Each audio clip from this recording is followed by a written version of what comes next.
Well, good morning, guys. It's Pastor Andy. Today is July the 22nd, and we're looking together still in Psalm 119, but we're continuing our study in verse 121 down through verse 128.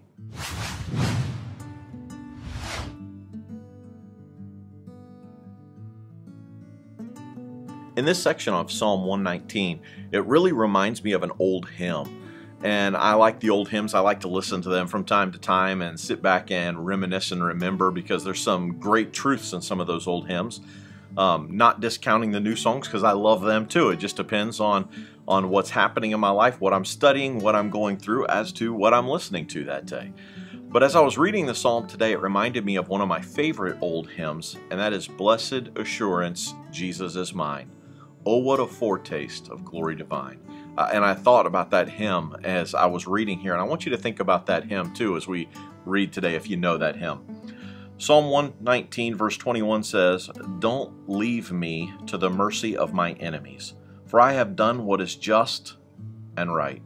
God, don't leave me at their mercy. Don't leave me at their hands. I'm following you. I'm doing what you told me to do. Protect me. Take care of me.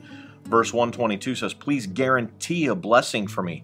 That word guarantee means surety, and the old King James says it that way, or another way to say it is be a cosigner. So, Lord, I want you to be the cosigner for me. I want you to guarantee this. If it's not going to happen, it's on you. You are guaranteeing this for me, that it's going to happen. Please guarantee a blessing for me. Don't let the arrogant oppress me.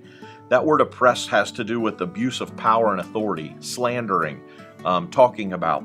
So God, would you please give me a blessing? Would you make sure that the blessing comes? Don't let those arrogant people keep putting me down. Have you ever been in a spot where you felt like arrogant people were continually putting you down and keeping you down? That's what the psalmist is talking about here. He goes down through here and gets to one of my favorite verses in this section.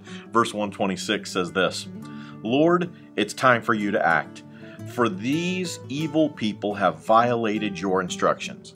God, it's time for you to deal with them. God, would you just wipe them off? You know, so many times we talk about God as being the loving God who cares and wants to heal and wants to bring restoration, and He's the God of love. And if we're not careful, we can get this idea in our head that God is just this touchy-feely hug, sit around a campfire, holding hands, singing Kumbaya, and that is not God. It's nowhere near Him. While He is love, He's also justice and judgment. He's also righteousness. He's all of these things. And we forget about the God of the Old Testament when we focus on the God of the New Testament so much. We have to have both.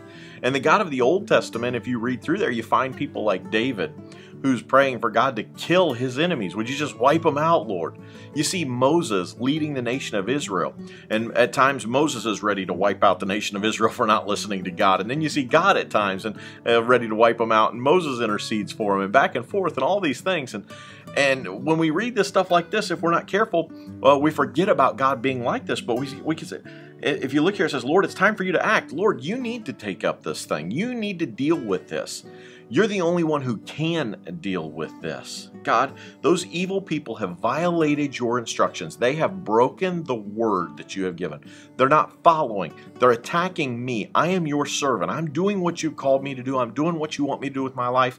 And these evil people just will not stop. So God, you're going to have to deal with them. That's pretty strong. Have you ever felt like that?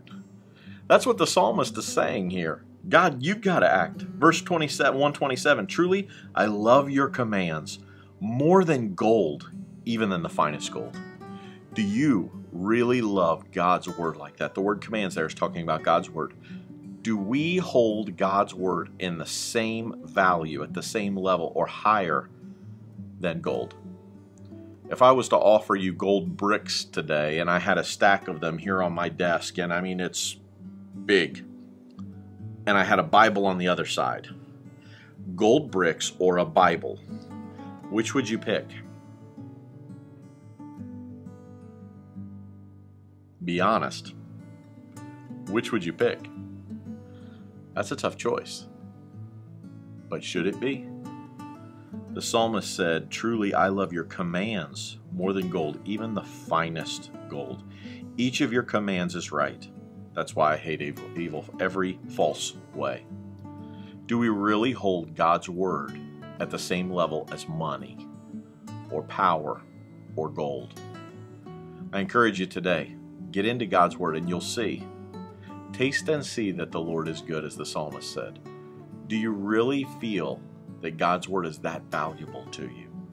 Get in it today, study it for yourself, and see. Test God and see which one is more valuable. And until tomorrow, God bless you and have a great day.